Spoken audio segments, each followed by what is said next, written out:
Olá, internauta, seja bem-vindo a mais uma live aqui no Facebook do Araton Online. E hoje um tema que interessa a todos os brasileiros. Reforma trabalhista, flexibilização da CLT, lei de terceirização. Quem hoje não está assaltado por dúvidas, por interesses que demandam todas essas leis que estão tramitando em Congresso? E para falar sobre esses assuntos, trouxemos os principais especialistas, as maiores autoridades da Bahia nesse tema. São eles o advogado, doutor em Direito, professor, autor de livros, Valton Pessoa. Seja bem-vindo, Valton, especialista em Direito Trabalhista. Seja bem-vindo, obrigado pela presença aqui em nossa live. Obrigado, eu que agradeço o convite. Para mim é sempre um prazer estar discutindo direito do trabalho, esse momento tão importante de terceirização, de reforma trabalhista, ao lado de um importante representante da classe trabalhadora, ao lado de um importante representante da classe empresarial, e em seguida aí, teremos um representante do Judiciário e do Ministério Público do Trabalho. Eu acho que tem tudo para ser um debate muito enriquecedor, de alto nível e num momento muito importante para o país. Participe com a gente, participe junto com o Valton e com o Cedro Silva, ele que é presidente da CUT, é alagoano, radicado na Bahia há mais de 30 anos, ele é petroleiro, está na CUT aí como presidente pelo menos até 2019, não é isso, Cedro? Seja bem-vindo, obrigado pela presença, vamos ter um debate de alto nível sobre esse tema tão importante. Eu agradeço e espero que esse debate possa contribuir com o entendimento da classe trabalhadora a respeito das reformas que estão sendo feitas, pelo Congresso Nacional. Vocês já perceberam que tem duas cadeiras, dois locais vagos, um deles vai ser ocupado agora pelo procurador-chefe do Ministério Público do Trabalho, que acabou de chegar, Alberto Balazeiro. Seja bem-vindo, Balazeiro, pode entrar. Por favor, sua presença enobrece o nosso debate. Balazeiro, que vai estar ao lado, foi trazido aí pela nossa diretora Ana Coelho, vai estar ao lado de Cedro Silva, presidente da CUT Bahia, e de Valton Pessoa. Esse debate que é promovido, produzido pelo Araton Online, junto com a participação do LID. Eu estou mostrando aqui, ó, Mário Dantas, ele é presidente do LID, que é o grupo de líderes empresariais da Bahia, e ele também vai falar sobre o trabalho que o LID está fazendo. Seja bem-vindo, Mário. Até daqui a pouco. O Mário vai participar de nossa live aqui, muito concorrida já com o público do Araton Online. Faça sua pergunta, deixe seu comentário e participe. Esse tema é muito importante, vale a pena a gente tirar as dúvidas, o momento é esse. Eu vou começar perguntando a Valton Pessoa, ele que é advogado, especialista em Direito do Trabalho, doutor em Direito, autor de vários livros. Valton, é necessário, é urgente a reforma trabalhista e, mais do que isso, a lei de terceirização que já foi aprovada. O que é que você acha? Olha, ambos os temas são necessários e muito urgentes. Nós temos uma CLT redigida em 1943 e sem nenhuma atualização de lá até aqui, o que tem gerado inúmeros conflitos trabalhistas, inúmeros problemas decorrentes justamente dessa lei desatualizada. Então, eu acho que a reforma é necessária, é urgente. Conversei há pouco tempo aqui com o Cedro e ele disse que essa reforma necessitaria de uma discussão maior. Eu até concordo com ele, acho que o ideal seria uma discussão com maior tempo, com maior possibilidade de debates, mas nem sempre isso é possível. E entre não tê-la e tê-la de uma forma não ideal, é melhor que ela venha, que possa ser discutida ainda na Câmara, que possa ainda contar com a participação, o veto aí do presidente em alguns temas, ou outras discussões, mas ela precisa e é necessária, assim como a lei que autorizou a terceirização no país. Embora a lei tenha saído também de uma forma um pouco assodada, um pouco rápida demais e que tenha gerado ainda outras dúvidas, ela é uma lei necessária e, de fato, como nós vamos discutir aqui, ela veio regulamentar e autorizar a terceirização. Vocês ouviram a opinião do experiente advogado, do jurista Valton Pessoa, ele que hoje não vai falar sobre o Bahia, vai falar sobre leis também importantes para um conjunto da população. Ele que concorda que as leis podem e devem ser aperfeiçoadas, mas que são urgentes. E para falar sobre o assunto, já tem muita pergunta aqui na nossa live, eu vou ler algumas, viu, Edu? Inclusive de Nadir de Jesus. É uma pergunta que eu acho que é direcionada muito para Cedro Silva, ele que é presidente da CUT. Cedro, Nadir pergunta, vai ter ou não vai ter paralisação no dia 28? E aí eu complemento a pergunta com o seguinte, vale a pena parar o Brasil nesse momento em função dessa proposta de lei? Vale a pena, sim, claro que vale a pena. para tudo na Bahia e no Brasil, sexta-feira, 28 de abril. Então, eu quero dizer que retiraram a presidenta Dilma para melhorar o país, né? Combater a recessão. E hoje o que a gente está vendo é a recessão no país se agravando, reformas que levam o país cada vez mais ao retrocesso e que tiram direito dos trabalhadores. Foi aprovada a PEC 55, que congela o orçamento da União por mais de 20 anos, né? Foi aprovado um projeto de terceirização 4302 de 1989, hoje está no Senado 30/2015, que é melhor do que esse, e agora está na ordem do dia a reforma trabalhista e a reforma da Previdência.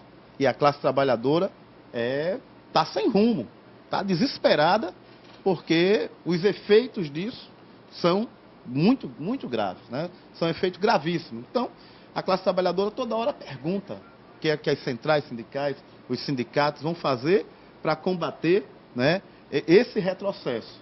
E a gente, nas ruas, mobilizando, dialogando com todo mundo, acerca do que está para ser aprovado. Então, o trabalhador hoje ele entende que não deveria reduzir o horário de almoço, não deveria aumentar a jornada de trabalho e outras questões, né, que estão para acontecer, que a gente está vendo isso de uma forma muito, sem ser discutida, de uma forma mais ampla com o conjunto da sociedade e da classe trabalhadora. Cedro Silva, presidente da Central Única dos Trabalhadores da Bahia, ele falou aí que a proposta presume redução de horário de almoço, aumento da jornada de trabalho, e é sobre isso que a gente vai iniciar o tema com o procurador-chefe do Ministério Público do Trabalho, Alberto Balazeiro, que nos deu a honra de vir aqui até o Grupo Aratu da entrevista. Ele que faz parte da instância reguladora aí dos interesses entre o empregador e o empregado, ele que fiscaliza tudo o que vai se passar daqui para frente, o que já vem se passando. Alberto Balazeiro, essa proposta aí que Cedro falou, é realmente o que está se levantando para a sociedade? Redução de horário de almoço, aumento da jornada de trabalho, isso é viável? Como é que o Ministério Público do Trabalho enxerga isso? O Ministério Público do Trabalho, bom dia, em primeiro lugar, agradecer pela oportunidade de poder debater esses temas tão importantes com o Walter, com o Cedro, com o Mário. A visão do Ministério Público do Trabalho desse assunto é voltada para a preservação do direito do trabalhador e voltada também para a gente ter um cenário em que não se piore o que já se tem até na própria segurança jurídica. A preocupação que a gente tem com a reforma é que ela seja uma reforma de um lado só. A gente viu um certo assodamento no caminhar do tema. A CLT, embora de 43, como o Walter apontou, ela tem, de 43 para cá, ela tem menos de 50% dos artigos originais, quer dizer, não é propriamente uma lei de 43. Existem problemas, eu acho que a reforma não pode ser rejeitada como princípio, não é essa a linha que a gente adota, mas ela tem que espelhar também os dois lados. Temos preocupações técnicas quanto ao conteúdo da reforma, temos preocupações quanto à inserção de normas que nós acreditaríamos até que precisariam de reforma, mas que da forma que foi feita vão gerar precarização. Cito como exemplo assuntos como horas itinerárias, que eu nem falo do assunto processual, que eu até acredito que deve ter reformas. Horas itinerárias em que havia uma interpretação, a nosso sentir, perigosa, equivocada, quanto ao fornecimento de transporte pelo empregador, e simplesmente a reforma propõe acabar com horas itinerárias.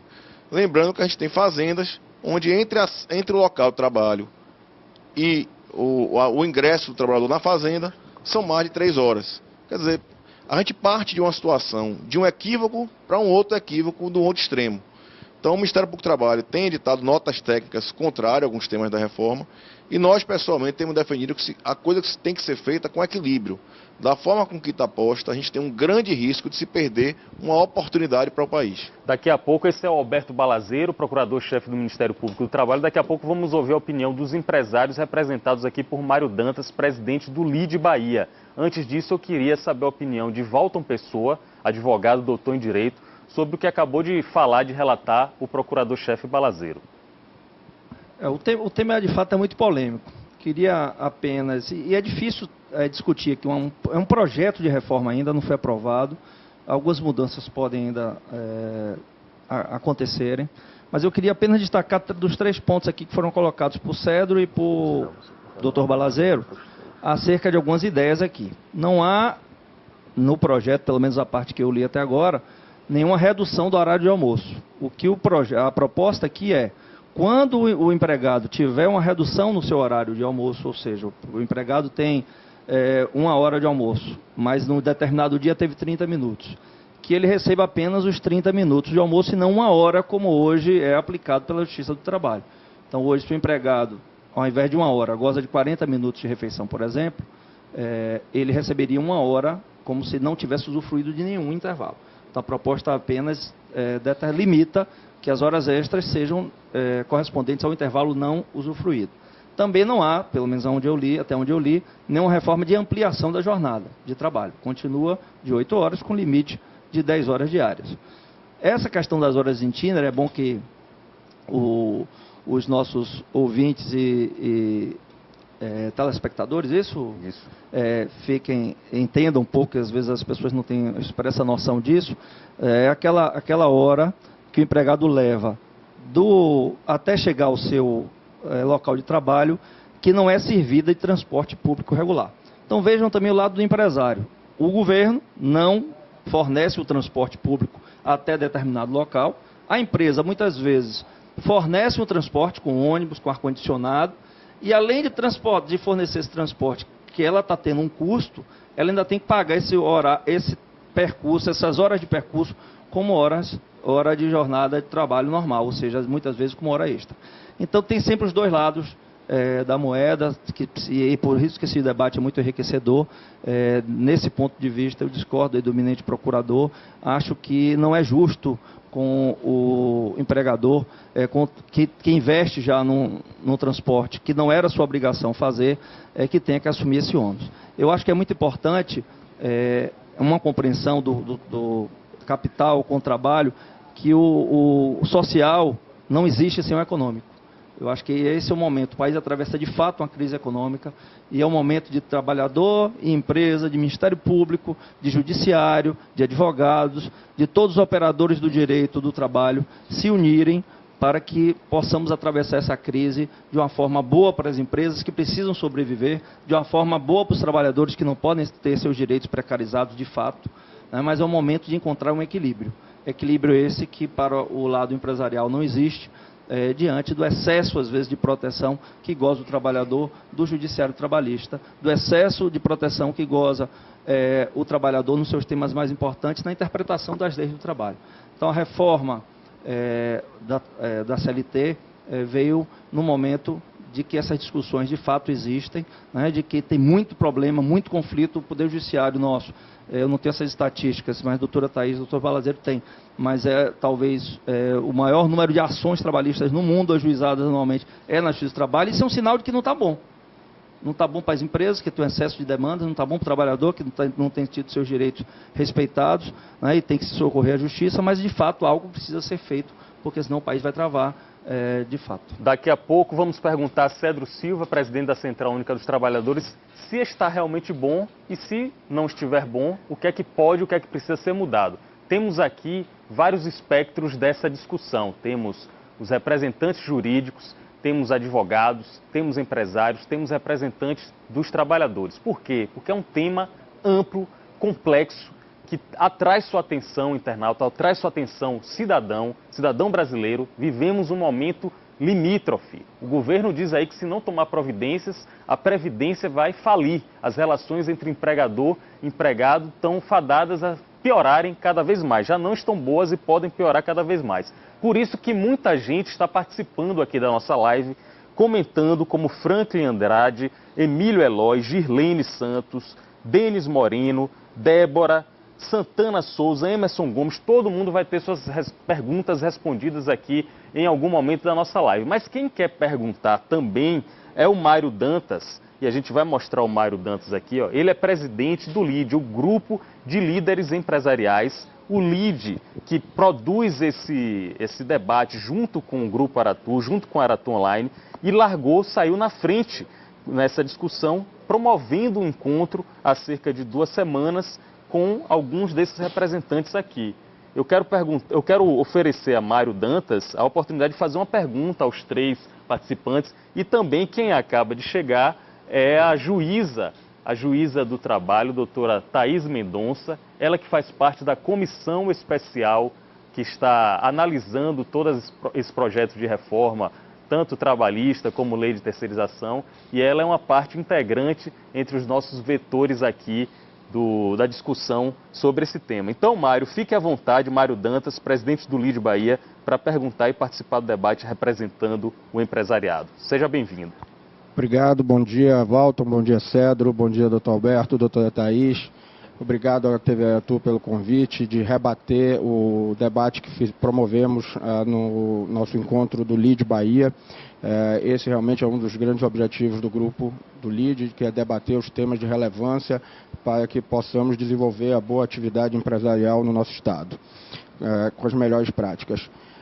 Gostaria de perguntar a vocês com relação a um tema central que me parece nessa reforma que está proposta hoje, a reforma trabalhista, que é a questão do negociado versus o legislado. A gente tem informações aí de que a gente teve aqui no Brasil em 2015 cerca de 2.500.000, 2.600.000 novas ações trabalhistas. Em 2016, cerca de 3 milhões de novas ações trabalhistas em um ano. A gente ouve do próprio presidente do Tribunal Superior do Trabalho que hoje o Tribunal do Trabalho custa mais do que ele retorna em benefícios para o trabalhador. Não nos parece razoável, do ponto de vista até nem de empresário, mas do ponto de vista de cidadão, que essa realidade continue. Então, efetivamente, quais são os pontos principais que a reforma hoje endereça, que pode fazer com que a gente tenha um maior equilíbrio, uma maior harmonia nessa relação de trabalho, que venha a reduzir substancialmente essas ações trabalhistas, que enquanto foram 3 milhões no Brasil, você tem aí uma realidade nos Estados Unidos de cerca de 100.000 novas ações por ano, no Japão de 2.500 novas ações por ano. Realmente a gente convive com uma realidade que não nos parece, do ponto de vista não só de empresários, de cidadão, não nos parece razoável. Como é que fica a situação da homologação da demissão junto ao sindicato? A homologação tem alguma força? Depois, efetivamente, isso vira ação trabalhista? Como é que viram os acordos entre sindicatos de trabalhadores e sindicatos patronais? Esses acordos, depois, eles seriam respeitados pela Justiça do Trabalho? Eles têm força de lei? Como é que vocês veem essa situação? Como é que a gente pode ter uma melhoria numa situação de relação de emprego mais harmônica e que resulte em menos ações trabalhistas no nosso país? Esse é Mário Dantas trazendo dados importantes e relevantes sobre o andamento da Justiça do Trabalho, dados esses que podem ser confirmados daqui a pouco pela juíza Thaís Mendonça. Eu queria, para dar um equilíbrio na nossa discussão, começar a rodada de respostas a Mário Dantas com Cedro Silva, presidente da CUT. Fica à vontade, Cedro. Como é o negociado e o legislado que fica agora? Eu acho importante a preocupação do empresariado nesse momento, mas o trabalhador também ele tem suas preocupações. O trabalhador quer saber como é que ele chega no posto de trabalho, como é que ele chega na empresa, ele quer saber como é que está o ambiente de trabalho dele, se é salubre, se não é periculoso, quer saber de tudo que a lei lhe faculta, lhe garante, através das negociações nas convenções. Então, o que deve garantir a negociação é o que prevalece nas decisões dos trabalhadores, né? Que são filiados no sindicato, né? Que organiza a base e decidem sobre os seus rumos. Então, o trabalhador elege seus representantes e esses representantes é que negocia com os empresários. Então, eu acho que, partindo desse pressuposto, é dessa forma, a nossa visão, como as coisas devem caminhar, né? Em relação ao negociado sobre o legislado, quebra a força do sindicato, a empresa é quem vai organizar para eleger os representantes dos trabalhadores, pode ser sindicalizado, não pode ser sindicalizado. Então, nosso entendimento, isso aí não dialoga com o que diz a Constituição sobre a criação dos sindicatos, que funciona sem anuência do Estado e tal, é livre a organização sindical. Então, a gente quer privilegiar o debate da representação. É isso que interessa para nós, trabalhadores e trabalhadoras, né? As outras questões que você coloca dos processos. Nós sabemos porque existe essa montanha toda de processos. Francamente, os empresários, os maus empresários, né, exercem a sua atividade comercial, né, terminam o contrato, depois somem no mundo. Cadê as rescisões trabalhistas? Cadê? O trabalhador bate na porta de quem? Do sindicato. Ou o empresário vai deixar que ele vá lá na empresa conversar lá com a comissão que vocês vão eleger lá, para dizer, olha, não pagaram minha rescisão contratual, não depositaram meu fundo de garantia, não recolheram o meu FGTS. Então as questões são por aí. Se for levantar do que é que tem de processo na Justiça do Trabalho, a gente vai encontrar. Agora, eu acho que os empresários deviam fazer um debate mais franco, mais aberto, mais centrais. Não dá para correr atrás de parlamentar, deputado, dizer, faça isso, faça aquilo, isso é ruim para a gente. Vamos abrir um debate na sociedade.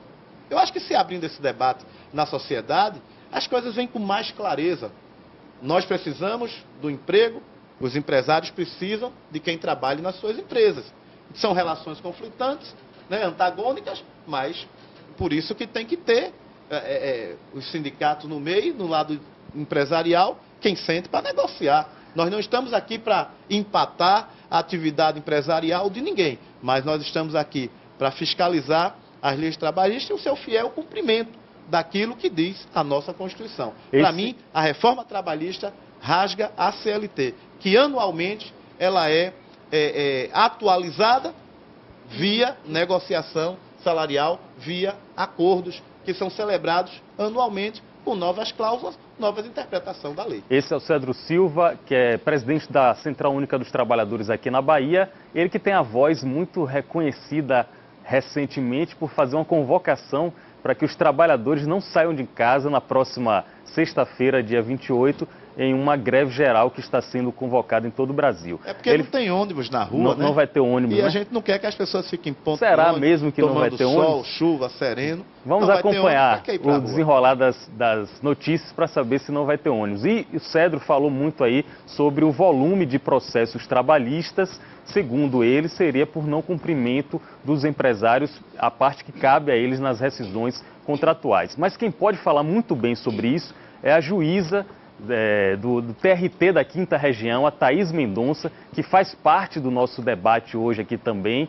Thaís, seja bem-vinda. Você concorda com o Cedro? Concorda com o Mário? Você concorda com Alberto Balazeiro?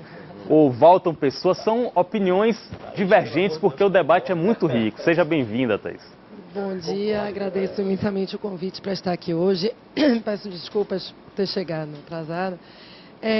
De fato, são 3 milhões de ações e, de fato, há algo a se consertar. 3 milhões de ações merecem atenção, né? Merecem algum tipo de reforma. Nós propusemos, e a reforma vem nesse sentido, uma reforma processual.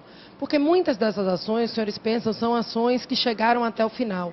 Não, são ações que sequer começaram. Esse número ele é muito grande. O Tribunal Regional do Trabalho da Bahia fez esse levantamento. Nesse levantamento tem lá um índice, um percentual, não vou saber decorado, mas um percentual muito alto de ações que foram extintas sem resolução do mérito. Ou seja, ações que não tiveram qualquer benefício para ninguém, nem para a empresa, nem para o trabalhador, ela simplesmente acabou. Esse percentual foi bem mais alto do que eu imaginado e a reforma vem tentando evitar, né? Aquele empregado que não vai porque acordou mais tarde, aquele empregado que não vai porque hoje esqueceu que tinha audiência, que não vai por qualquer motivo e simplesmente a ação acabava, isso não vai ser mais assim. E o número é muito elevado por isso também. Pelos descumprimentos de direitos trabalhistas, sim, mas se fosse apenas por isso, nós só teríamos ações procedentes. Existem também as expectativas de direito que se cria.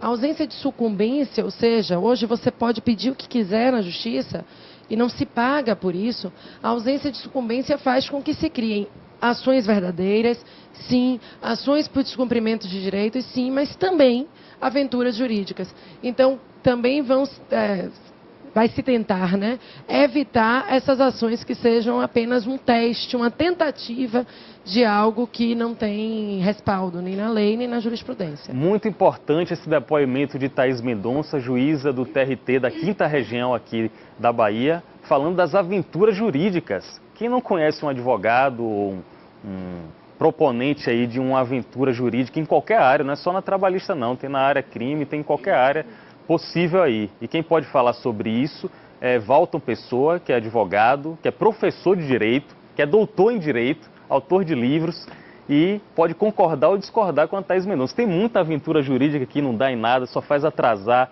todo lá o tribunal, aumentar o volume de processos e com isso pessoas que estão com a causa justa e merecida veem isso retardado?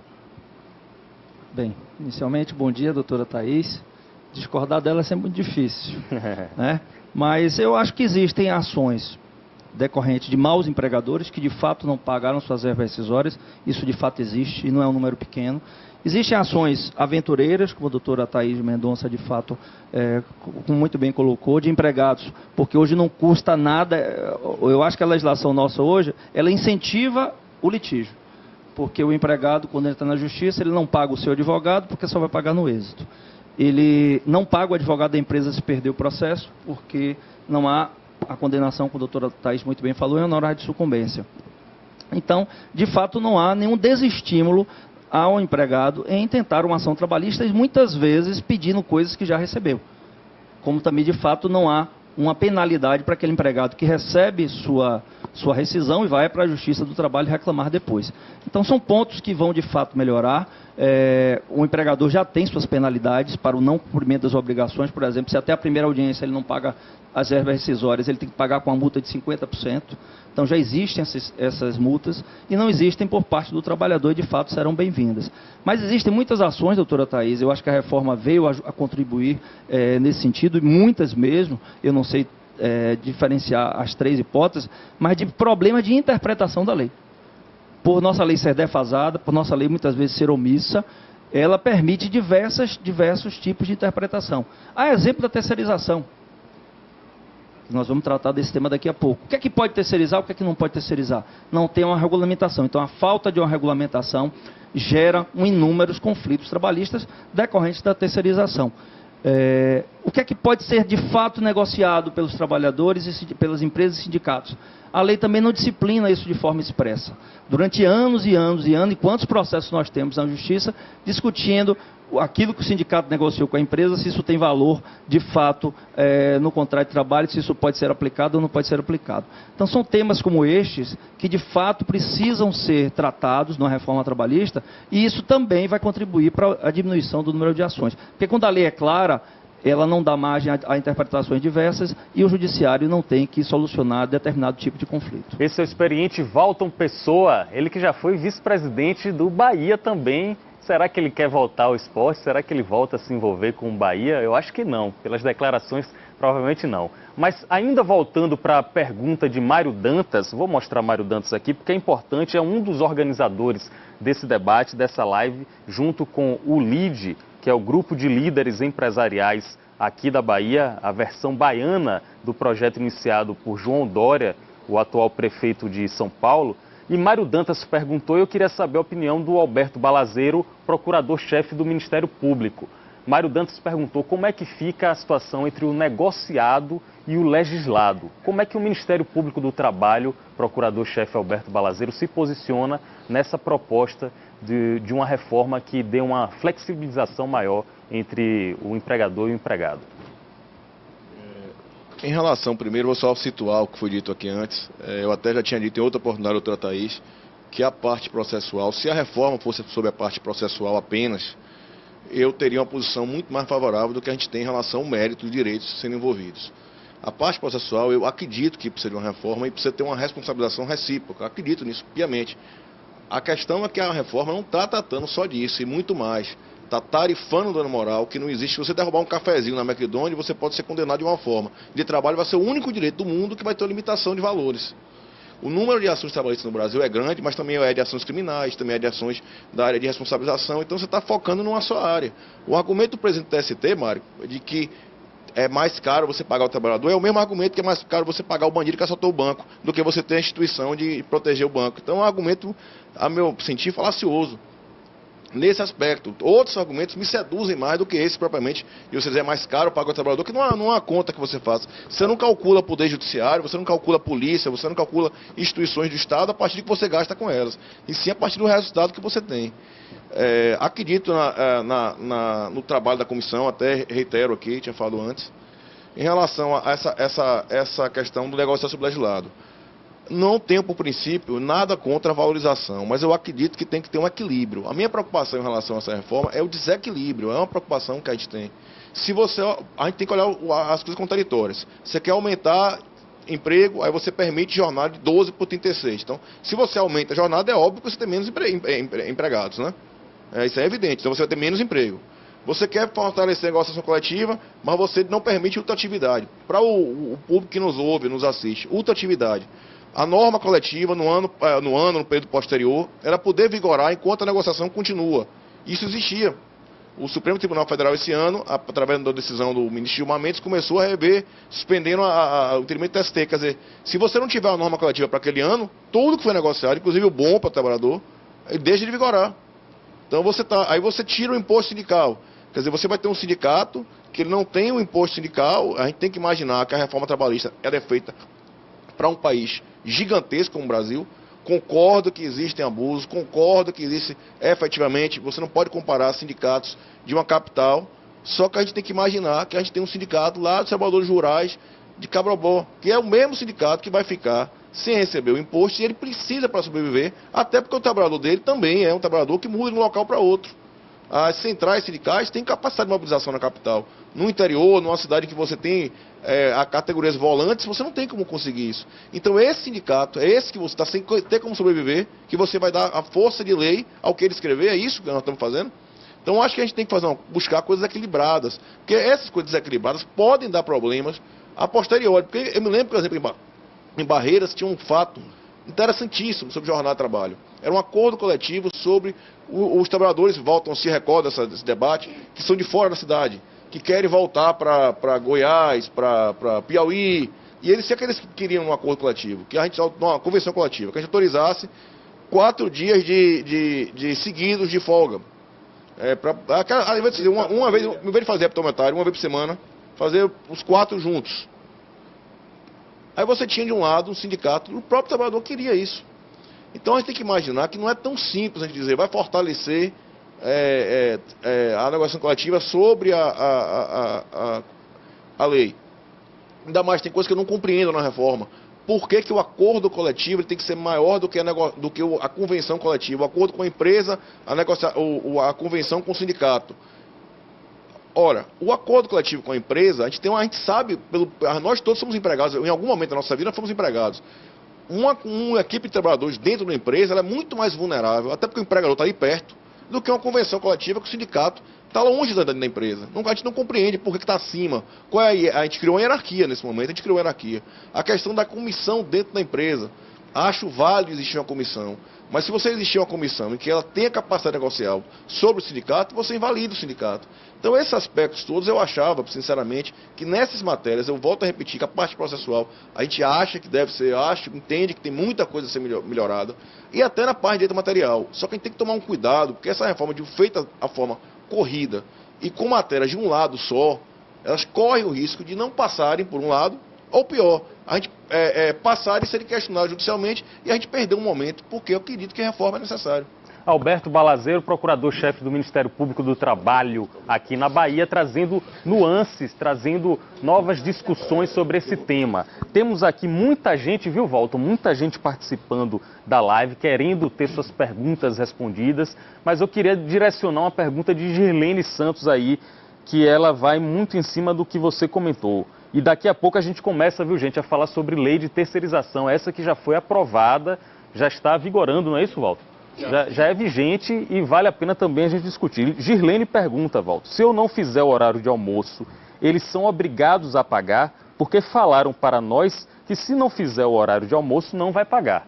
E aí, você que estudou o tema? Olha, a lei que vigora hoje estabelece que o empregado tem que ter no mínimo 1 hora de intervalo para o almoço. Se ele dispõe, por exemplo, de 40 minutos de intervalo, a empresa tem que pagar 1 hora inteira como hora extra uma vez que esse intervalo de 1 hora foi suprimido. Isso é o que consta na legislação hoje. E a doutora Thaís pode falar isso melhor. Um dos pontos da reforma é essa, para que seja pago apenas os 20 minutos que o empregado não teve, ao invés de 1 hora inteira com 1 hora extra. Esse é um dos pontos da reforma, mas hoje ela teria direito a 1 hora de intervalo, 1 hora extra, caso ela usufrua de um intervalo inferior a de 1 hora. Obrigado, Walter Pessoa, doutor em Direito, especialista em Direito do Trabalho. Já aproveitando que ele está com o microfone na mão, já vou emendar aqui sobre a lei de terceirização. Ele que é estudioso do tema, se debruçou sobre a lei de terceirização e sabe os prós e os contras dessa lei que para alguns é demonizada e para outros é a salvação, literalmente, da pátria do Brasil. Walton, o que é que tem de bom para você tranquilizar os trabalhadores e o que é que tem que pode ser aprimorado na lei de terceirização? Bem, eu não sei se posso tranquilizar nem os trabalhadores nem as empresas, porque de fato a lei, em que pese eu entender que esta lei de fato autorizou a terceirização, inclusive de atividades fins da empresa, eu tenho que reconhecer que essa lei ela pecou na sua redação de uma forma muito amadora. A lei, de fato, ela não é clara, a lei, de fato, é um pouco contraditória, mas, na minha opinião, eu acho que houve, sim, uma autorização para a terceirização no país. Esse foi o objetivo da lei, eu acho que ninguém pode divergir disso. Tanto é que todas as instituições ligadas à magistratura trabalhista, seja o Tribunal Superior do Trabalho, o Conselho Superior da Justiça do Trabalho, o TRT aqui da 5ª Região, todos interpretaram, em que pese divergirem expressamente desta lei, né, não concordarem com ela, mas todos entenderam que, de fato, houve uma terceirização de atividade fim. Não é como a classe empresarial às vezes pensa, que pode terceirizar tudo e de qualquer forma. Eu acho que nenhum direito ele é absoluto, e o direito à terceirização de atividade fim também não é. Então, não é possível exercer esse direito de forma abusiva, não é possível exercer esse direito de forma fraudulenta. Então, por exemplo, demitir todos os trabalhadores de um setor, recontratá-los através de outra empresa com salário menor. Eu acho que isso é uma fraude, isso não pode, isso é um exercício abusivo de direitos. Então, não foi esse o propósito da lei. A lei autorizou a terceirização de atividade fim relacionados a serviços específicos e determinados. E essa é, de fato, uma limitação. Então, eu acho que a lei, como o Cedro mencionou anteriormente, a outra lei, o projeto de lei 4330, que está aí no Senado, ela de fato regulamenta de uma forma mais objetiva, mais clara a terceirização. São quase cerca de 70 dispositivos, entre incisos, artigos e parágrafos, enquanto essa lei foi muito enxuta, foi muito reduzida e não foi feita de uma forma clara. Isso, contudo, não impede minha afirmação categórica de que a autorização para atividade fim, observados os limites de exercício abusivo de direitos, observados os limites de fraudes que tenham por objetivo precarizar direitos dos trabalhadores, é possível, sim, terceirização de atividade. Daqui a pouco a opinião de Cedro Silva, ele que convocou aqui na Bahia uma greve geral para sexta-feira e que está representando a Central Única dos Trabalhadores, pelo menos até 2019. Mas antes eu quero colocar um pouco de polêmica, perguntando ao procurador-chefe Alberto Balazeiro se é tão claro assim, como diz o Walton, que a lei autoriza a terceirização da atividade fim. Doutor Walton, eu estou hoje mais lençóis. Não, o Ministério Público do Trabalho, institucionalmente, nacionalmente, tem uma nota técnica em que entende que não é esse entendimento da lei. Eu, pessoalmente, também não tenho esse entendimento que está autorizado. A lei, inclusive, não fala em nenhum momento em terceirização, atividade fim. A lei fala prestação de serviços determinados específicos. E é uma lei sobre trabalho temporário.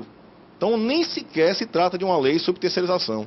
Nós estamos lidando com a lei sobre trabalho temporário, que está se entendendo que ela permite terceirização. Então, eu acho que é uma lei que tem problemas técnicos, até Walton apontou com muita pertinência, graves. A redação é muito ruim da lei. A gente entende que não autoriza, serviços mais específicos. Acho que nem quem acredita nessa lei pode dizer que ela é de fim, porque não tem. Não há essa expressão. Não tem essa expressão, atividade fim, terceirização, não tem nada. O trabalho temporário, ele sempre pôde ser feito, isso aí não é uma novidade nenhuma da lei, sempre pode ser feito para a atividade própria do empregador. Por quê? O trabalho temporário é para você ter um aumento, ele é focado na diária do empregador. Você tem um aumento de atividades, você tem lá uma carga extra, você é uma empresa de produção que tem um pedido extra, então ela contrata empregados para aquele pedido extra. Então, por isso pode ser atividade fim, que é um trabalho temporário. Então, a lei que se trabalhou foi a Lei 6.019, uma lei de 74, uma lei antiga, em que se colocou alguns artigos, inclusive esse, que diz que é permitir atividades, contratação para serviços determinados específicos. Mas não se fala em atividade de fim. Acho muito ruim que também na nova reforma, na nova lei que está em debate, não se traga nada que conserte muito isso. Porque ela traz alguns aspectos em que ela, embora ela permita, pelo menos um aspecto ela é mais clara, não há dúvida. Mas ela não traz proteção, que é o que o 4330, o 30/2015, que é o PL que foi mais debatido. É uma pena que o Brasil debata um projeto durante mais de 10 anos e depois se aprove um outro que não foi debatido. É esse tipo de atividade que pode gerar uma lei insegura. Então a preocupação do Ministério Público é que se tenha uma lei que não traga segurança jurídica. Mais uma vez, nós temos uma alegação do empresariado, com alguma razão, de que há uma lei, há uma discussão, com base apenas numa lei, corrigindo, há uma discussão apenas com base numa súmula do Tribunal Superior do Trabalho, súmula 331. Então a gente passa agora de uma súmula para uma lei que não esclarece. Então a gente continua com problemas. E a reforma a gente esperava que trouxesse mais, pelo menos no aspecto de proteção. Essa questão de a terceirização, a gente tem que ver a terceirização sem viés ideológico. A terceirização, eu acho que a terceirização tem que ser, e esse é o entendimento que o Ministério Público tem defendido, ela tem que ser avaliada sobre o viés do que ela é. Se você imaginar que você vai colocar um intermediário na relação, é óbvio que ele tem que ter alguma renda. Você não vai imaginar que você vai colocar uma pessoa, se você pensar, venda de laranja que você compra no interior para vender na capital. O sujeito que transporta a laranja, que traz de lá para cá, ele torna a laranja mais cara. Então, a terceirização vai tornar o produto final, que é o trabalho, mais caro. E se você imaginar que está tornando mais barato, tem que ter alguma explicação. Se você disser, não, você tem um serviço que ele melhora a qualidade do serviço, então eu estou contratando para poder melhorar o meu produto final, o que eu faço. Mas fora essa explicação de você ter uma atividade que sustente, você vai ter que contratar mais barato para poder justificar o seu ganho. E para você justificar o ganho, você tem que ter alguma lesa de direitos. Então essa que é a questão. A gente não pode fugir de uma equação que ela tem uma consequência. A terceirização feita sem nenhum tipo de regramento, ela é perigosa para o Brasil. Outro aspecto que nos preocupa também na terceirização é a questão que nós estamos vendo um debate no Brasil, um debate grave sobre a questão previdenciária. A remuneração do trabalhador terceirizado, se você imaginar que ela vai ser menor, porque você vai repassar, você tem aspectos previdenciários graves envolvidos. Então você tem que imaginar, inclusive o próprio governo reconhece, que a redação confusa pode gerar, inclusive, pejotização, que nem terceirização é uma fraude, e essa fraude vai ter efeitos de lesa à Previdência Social. Esse é Alberto Balazeiro, procurador-chefe do Ministério Público do Trabalho aqui na Bahia. E vamos ouvir agora a opinião a respeito do que ele falou da juíza do TRT da 5ª Região, doutora Thaís Mendonça. Ela que é mãe de Olívia e Otávio, é isso, doutora Thaís? Eu queria saber, aproveitando esse gancho do doutor Alberto Balazeiro, se a reforma da Previdência realmente deixa refém, deixa órfãos os terceirizados nesse aspecto aí. Ele não falou exatamente nesse aspecto. Eu vou chegar na reforma da Previdência, mas antes falando da terceirização. A lei, de fato, trouxe uma dúvida. No dia que ela foi editada, muitos professores de Direito do Trabalho surgiram com interpretações sobre a lei, e todos no sentido de que não se poderia atividade fim terceirizar. A verdade é que o conceito de atividade fim não existe. Não está em lugar nenhum. O que é atividade fim da empresa? A gente vai utilizar um conceito da CLT de atividade preponderante, que é um conceito para sustentar o nosso sistema sindical. E que não tem uma firmeza. Qual é a atividade fim de uma indústria de refrigerantes? É produzir ou vender? Então, essa dúvida sobre o que seja atividade fim gerou uma dúvida muito grande sobre o que é terceirizável. O que eu posso terceirizar na minha empresa? Então, quando a reforma vai trazer agora a possibilidade de se terceirizar a atividade fim, não é terceirizar a atividade fim, é terceirizar a atividade terceirizáveis. Por quê? A partir do momento que eu terceirizo, eu entrego toda aquela atividade para outra pessoa. Então eu chego para o doutor Mário Dantas e digo a ele, olha, o senhor vai cuidar disso aqui para mim. Eu não vou poder dar ordem a nenhum dos empregados dele. Se eu der ordem aos empregados dele, eles vão ter subordinação comigo, a terceirização vai ser uma fraude, o vínculo vai ser reconhecido. Isso não acabou. Isso vai continuar existindo. Para eu terceirizar, eu tenho que transferir completamente. É por isso, Alberto, que não vai ser possível a pejotização do jeito que estão propagando. Porque se eu simplesmente pejotizar, eu vou ter subordinação direta com a pessoa física, vai ser fraude, a Justiça do Trabalho vai reconhecer o vínculo e vai ter vínculo empregatício do mesmo jeito. Para terceirizar, ainda que seja uma atividade fim, tem que ser uma atividade terceirizável. Então, a grande questão que nós temos hoje na Justiça, banco pode terceirizar call center? É uma atividade terceirizável? É uma atividade que o banco pode não dar nenhuma ordem ao operador de telefone? Agora, o banco pode terceirizar sua mesa de crédito? Não tem como, porque ele precisa dar ordem para a mesa de crédito do que ele quer. A compensação bancária, né? Pois é, vai ter como terceirizar a compensação bancária? Não. Para terceirizar, você tem que abrir mão da subordinação, abrir mão de mandar naquele empregado. Ao fazer isso, tem que ser uma atividade que não seja tão importante assim para você.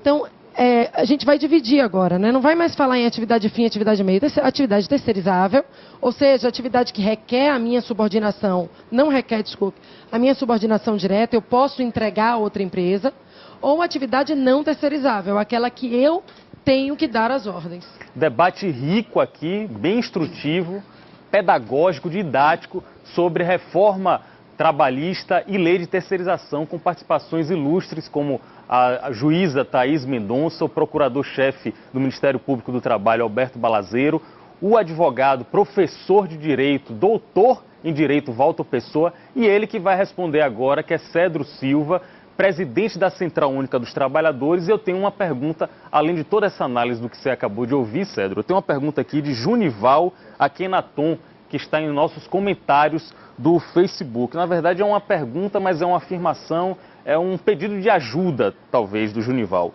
Trabalho numa empresa, o sindicato fez a gente entrar em greve para reivindicar os nossos direitos e falou que a greve era legal. O que acabou acontecendo foi o trabalhador perdendo, demissão em massa, descontos até hoje no pagamento, tem que acabar com o sindicato. Aí ele faz um comentário aqui que é pejorativo, não vamos ler. Cedro, quando um sindicato, quando a CUT avisa para os trabalhadores que fazer greve é legal, quais as garantias que o trabalhador grevista vai ter de não acontecer isso que o Junival acabou de relatar e que terminou prejudicando bastante a vida dele, já que estamos num período de convocação de greve geral? Primeiro, o direito de greve está na Constituição Federal, né? Qualquer trabalhador sindicalizado, o sindicato organizado na base para fazer a greve tem que cumprir todo o processo como a lei manda e fazer a sua greve, né? Colocar o edital de publicação da greve com a antecedência, ir para a porta da área, fazer a assembleia no horário marcado, tudo como é objeto do edital de convocação da greve. Agora, existem sindicatos fortes, sindicatos de lutas, e existem sindicatos que, às vezes, acontece isso, que eu acho que é o caso. Agora, pode me procurar na central, inclusive, que a gente pode conversar mais pessoalmente e garanto que eu vou até a tua base te ajudar. Esse é o meu papel e é isso que eu faço de maneira clara, correta e direta. Olha aí, Junival, a resposta de Cedro para você. Você que participou da live aqui, mandando seu comentário, ele já se dispôs a tentar resolver seu problema aí, a ajudar você e seus colegas demitidos de alguma forma. Mas, Cedro, a gente falou muito aqui sobre terceirização. De que forma os trabalhadores aqui representados por você enxergam esse projeto que já se transformou em lei, já está vigorando? Olha, se a gente for ver a terceirização da forma que respeite o trabalhador, lhe pague um bom salário, que garanta os seus benefícios, os seus ganhos sociais, vamos ter uma terceirização boa no nosso país. Mas enquanto a classe empresarial vê a terceirização como objeto de auferir mais lucros, a gente vai encontrar sempre pelo meio do caminho a precarização do trabalho. É isso que acontece. Esse projeto de terceirização aprovado, 4302, que virou lei, ele vai abarrotar os tribunais de mais processos ainda, além dos que já tem, como também vai incendiar, tocar fogo na vida dos trabalhadores e de seus direitos. Ou seja, são projetos que, ao longo do tempo, à medida que vai passando, vai se revelando os problemas. Ou seja, trabalhador desassistido dos seus direitos, é o salário que vai atrasar, é a hora extra que não vai ser paga, porque tem ali, alguém pelo meio cuidando da terceirização que precisa auferir algum lucro. Aí isso a gente chama de precarização do trabalho. Então, essa terceirização, ela é temerária, ela é precária, e eu acho que os empresários acabam caindo numa grande armadilha. Ou seja, tudo aquilo que é dito que o maior patrimônio da empresa é a sua força de trabalho, são os seus trabalhadores, na hora de ser aprovado, de ter oportunidade de se criar leis, né, debatidas com as centrais, com a sociedade, mas que sejam boas, que sejam produtivas, a gente encontra leis aprovadas com muita fragilidade e brechas e de difícil interpretação. Ou seja, é uma terceirização, a gente debate, pode terceirizar aqui não pode, a gente sabe, para mim a atividade fim das empresas é aquela que assinaram a minha carteira ali, eu sou daquela empresa, eu sou da atividade fim da empresa ali, porque assinaram a minha carteira ali para aquela finalidade. As atividades meio das empresas, a gente sabe também quais são, tá? Aquelas que não colaboram para o objetivo final da empresa. Então, eu acho que esse projeto, eu disse aqui antes, não foi muito debatido com a sociedade, foi puxado lá de 1989, 4302, que já tinha sido vetado, né? Mas o país está vivendo um momento de que é o trabalhador que tem que pagar essa conta, né? Aí tem a terceirização, tem o congelamento do orçamento, tem a previdência social. Então, tudo isso só colabora para desestruturar, quebrar as regras no país.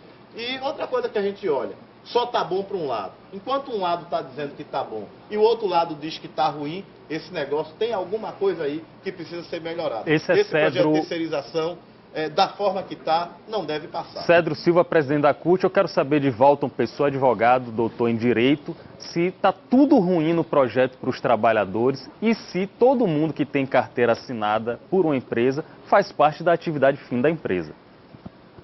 Vamos lá. São muitas questões. Eu acho que o primeiro e o mais importante é afastarmos as ideologias da análise de determinado instituto, como a terceirização, por exemplo. Estamos num momento, como eu disse, que o país precisa de equilíbrio.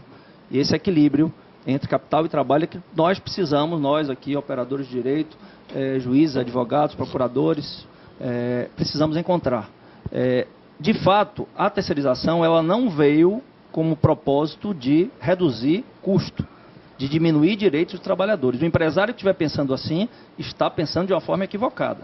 Vai alterar o contrato do trabalho dos empregados e vai ter um problema posterior.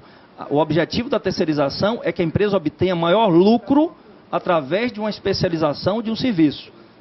O serviço especializado, dentro da cadeia produtiva da empresa, ela vai gerar maior resultado, maior eficácia, maior rapidez, e com isso a empresa ganha mais em competitividade, em lucratividade, mas não como uma forma de reduzir direitos dos trabalhadores e com isso trazer economia para a empresa. Eu acho que essa é uma concepção equivocada, tanto dos empregados que pensam assim, da classe trabalhadora, quanto da classe empresarial. Precisamos de uma terceirização, sim. Porque hoje ninguém sabe o que pode e o que não pode terceirizar. Acho que os trabalhadores estão protegidos, na medida em que esta lei atual assegura a responsabilidade subsidiária da empresa que contratou a empresa terceirizada na hipótese de inadimplemento das obrigações trabalhistas. Então, trabalhador, se você é empregado de uma empresa terceirizada e essa empresa não cumpre com suas obrigações trabalhistas, a lei acertadamente estabeleceu a quem contratou aquele trabalhador através da empresa terceirizada a responsabilidade na hipótese deste inadimplemento. Por exemplo, eu tenho uma situação agora concreta de uma empresa que fechou aqui com 300 trabalhadores na Bahia, 150 deles estavam terceirizados, trabalhando para empresas de grande porte. E apenas esses 150 receberam suas rescisões, porque a empresa quebrou. E esses 150 trabalhadores que estavam na empresa terceirizada, eles tiveram suas rescisões pagas pelas empresas na qual prestaram serviço através dessa empresa terceirizada. Então, nem sempre a terceirização é ruim. Tem terceirização ruim? Tem. E eu acho que as piores estão na administração pública. Mas nem todas são ruins. E, nesse particular, o trabalhador pode ficar tranquilo, porque ele estará sempre protegido, porque se a empresa a qual o contratou não cumprir suas obrigações trabalhistas, com pagamento de férias, 13º, rescisão, a empresa da qual ele prestou serviço terá que responder subsidiariamente. Tudo isso está garantido por lei. Ô, Pablo, Pois não, eu nessa parte final aqui do Walter, eu não concordo não, porque toda hora chega nos sindicatos, chega a reclamação de que acabou o contrato da empresa terceirizada, o empresário sumiu. O Ministério Público também chega. A gente vai no endereço, não é mais a empresa, a gente liga o telefone, não é mais. Então, mas mal empregador, mas eu exatamente. Né? Vamos perguntar a juíza aqui. Eu acho que, na verdade, ele não entendeu o que o Walton falou. O próprio empregado, um empregado que seja interno daquela empresa de terceirização, ele é interno. Então ele é empregado direto, ele não é terceirizado de ninguém, ele é empregado daquela empresa. Ele vai ficar sem receber os direitos e ele não é terceirizado. E aquele que foi terceirizado, que foi emprestado a outra empresa, vai receber, porque a outra empresa para a qual ele trabalhou vai responder. Agora vamos pegar o exemplo do Estado. Vamos pegar o exemplo do Estado, do Estado brasileiro. É um bom exemplo que o Estado brasileiro é ótimo, porque ele não paga o terceirizado, a empresa terceirizada quebra o tempo inteiro, educação, saúde. E como ele vai receber? Ele vai estar de precatório. Então, isso não é tão simples. Para mim, por exemplo, eu seria contra a terceirização da administração pública. Eu sou totalmente contra. Para trazer para a nossa a lei não exclui. Totalmente não exclui. Mas eu acho que, de fato, os maiores problemas estão aí. Os peritos do IML, funcionários do IML, do Rabecão, estão fazendo operação tartaruga, porque eles trabalham para uma empresa terceirizada, Secretaria de Segurança Pública, e não estão recebendo. Então, nesse caso, a empresa, não importa qual lei esteja vigorando, a empresa de um cara que é inidôneo está aplicando calote nas pessoas. Mas observe que não é só a empresa que é inidônea. Observe que a inidoneidade parte também não é só do Estado. A gente está pegando o exemplo do Estado, o exemplo que eu falo de quem contratou a terceirizada. Porque contratou para quê? A gente tem que analisar sempre a questão prática. Concordo totalmente com o Walter, como ele alude com muita felicidade, que debate sobre terceirização tem que ser desprovido de ideologia.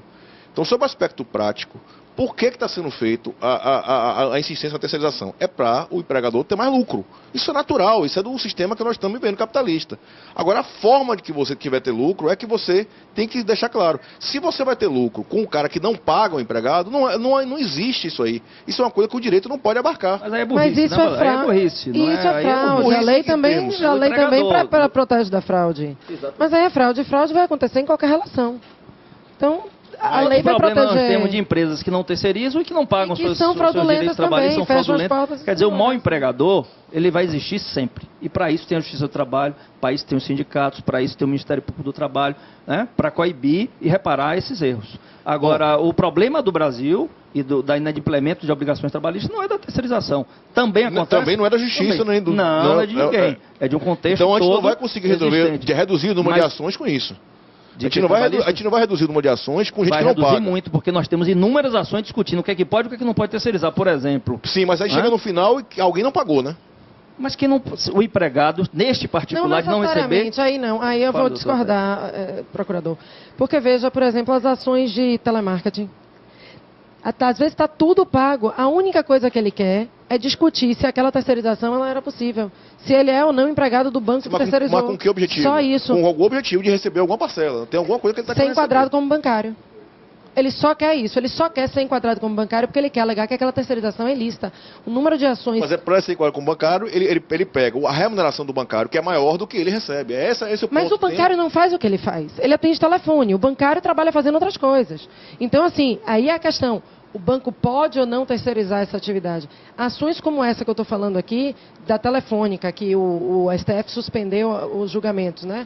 Mas ainda estão sendo feitos, mas o STF suspendeu. Terceirização, se telefonia pode terceirizar o telemarketing. Ou se banco pode terceirizar o telemarketing, a gente tem todos os dias no seu trabalho. Todos os dias, em todas as áreas. E eu acho então aqui são assim como a gente tem esse serviço de empresa de setor elétrico pode terceirizar a manutenção de rede. Exatamente, mas é isso. É um escândalo, não é um escândalo. Mas é o que Walter está falando. Vai-se agora saber se pode ou não terceirizar. Né? Se uma empresa, a gente teve muitas ações disso, se uma empresa de elevador pode terceirizar a manutenção do elevador ou não. Tiveram várias ações dessa na Justiça também. Então, todos esses questionamentos têm ações que versam apenas sobre isso. Tudo foi pago. Só O único ponto é, ela podia ou não terceirizar. Tem uma consequência econômica no pedido, né? Tem a consequência do empregado daquela empresa que terceirizou ganhar mais, mas ele faz outras coisas. Ele está enquadrado de outra forma. Né? Muito mais pelo enquadramento do empregado da tomadora do que efetivamente pelo direito em si. Agora veja que todo debate é para tornar mais barato o empregado. Nenhum debate é para melhorar o serviço. Isso que é uma coisa engraçada. Porque não, mas o oposto, é o oposto. Eu disse justamente o oposto. Discordo. Eu disse justamente o oposto. Eu disse que a terceirização tem que ter o propósito de melhorar o serviço. Do serviço especializado, ele é muito mais eficiente do que um serviço prestado para alguém que não tem aquela expertise no seu dia a dia. Telefone? É uma expertise. Você já visitou alguma? A pessoa é treinada, ela tem uma expertise específica em atender, em devolver ligação. Ó, uma coisa importante, Balazeiro, é muito importante conhecer a realidade.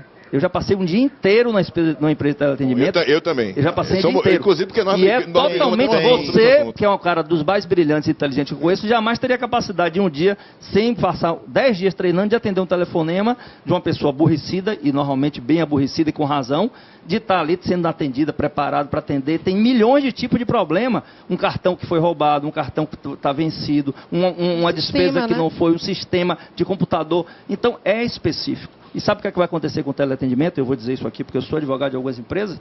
Se esse problema não se resolver, nós não vamos ter empresas de teleatendimento no país. Vão ser em Portugal, em Angola, como as empresas aqui que fazem roupa, por exemplo. Eu não vou dizer e terceirização internacional. Hoje, por exemplo, uma empresa de material esportivo, ela não precisa produzir seu produto mais no Brasil, porque ela tem um risco. Agora é curioso que essas empresas de telemarketing, elas não vão para os Estados Unidos, onde tem a legislação mais flexível do mundo. Elas vão para a China, para a Índia. É por causa do idioma, Balazeiro, é por causa do idioma. É por causa do idioma. Eu dei o exemplo de países que falam língua portuguesa. Porque se fosse inglês, elas não estariam aqui há muito tempo. Esse é um problema. Né? Mas, sem dúvida, há esse planejamento, porque, de fato, vão acabar as empresas. E no fundo, quem sofre é o trabalhador. A gente está vendo aqui a justiça, os magistrados, advogado, mas a conclusão é sempre o trabalhador que perde. Ou seja, não tem como não fazer esse debate colocando ideologia. Eu não fujo do meu debate. Meu debate é ideológico mesmo. Agora, se for olhar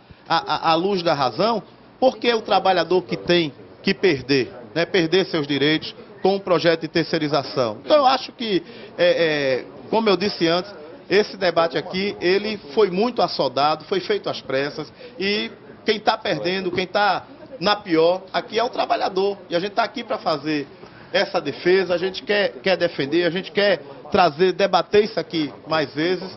A gente entende que a atividade empresarial tem que ter uma continuidade, mas do jeito que está, a gente vai voltar ao trabalho escravo. É isso que eu estou dizendo. Cedro Silva, presidente da CUT. O empresariado aprimorando, né, os seus ganhos, seus lucros, e o trabalhador perdendo. Eu queria que Cedro desse um exemplo, depois você passa a pergunta depois, de como essa terceirização venha a precarizar o direito do trabalhador e que o trabalhador esteja desprotegido. Daqui a pouco o Cedro vai dar o exemplo e também vai responder se essa mobilização toda jurídica não é uma garantia diante de tantos desempregados que estamos vivenciando no Brasil atualmente. Mas olha como o debate é rico, vocês percebam, quase 1 hora de debate aqui de live na internet.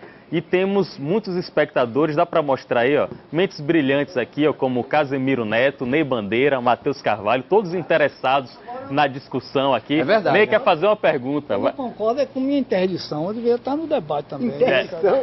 Na segunda edição do debate, Ney Bandeira vai participar, ele que é conhecedor do tema, estudioso.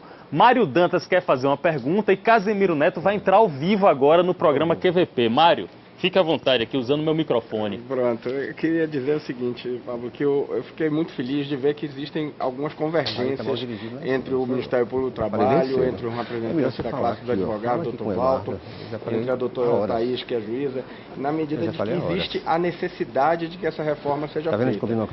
Principalmente do ponto de vista processual, quer dizer, na medida que você tenha esclarecimento, você tenha questões processuais mais claras, você vai conseguir reduzir esse número de ações trabalhistas. Na medida em que você consiga esclarecer diversos pontos, você vai ter essa questão muito melhor.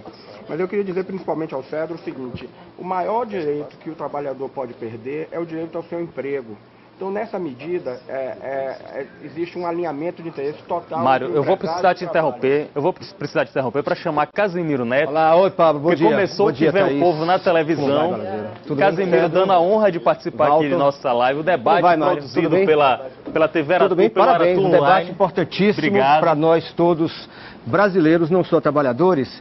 Mas eu queria o seguinte, já está no QVP no ar? Já está no QVP no ar. Eu vou me despedir, Casimiro. Vou agradecer a você, o público do QVP. Primeiro lugar em audiência, continue assistindo, porque esse tema aqui interessa a todo mundo. E parabenizar o Grupo Aratu, você não vai ser o Aratu dispensado, Online não. e também o LEAD. Você comandou o debate, eu comando o programa agora. Jogue duro. Então, por favor, você fica aqui ainda, não está dispensado, não.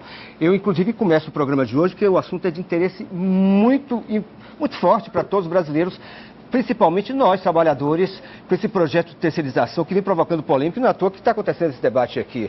Existe, de um lado, o pensamento, que eu quero até destrinchar com os convidados aqui, de que o projeto vem atender ao setor empresarial, à elite brasileira, em detrimento dos trabalhadores. E a gente está aqui com um representante de trabalhadores e também, digamos assim, não falar elite, mas empresários também. E eu quero saber, por exemplo, até que ponto o projeto de terceirização, eu gostaria que todos falassem, um por um, até que ponto esse projeto realmente vem a oferecer risco aos trabalhadores e quais são as garantias protetivas que os trabalhadores terão caso o projeto venha a ser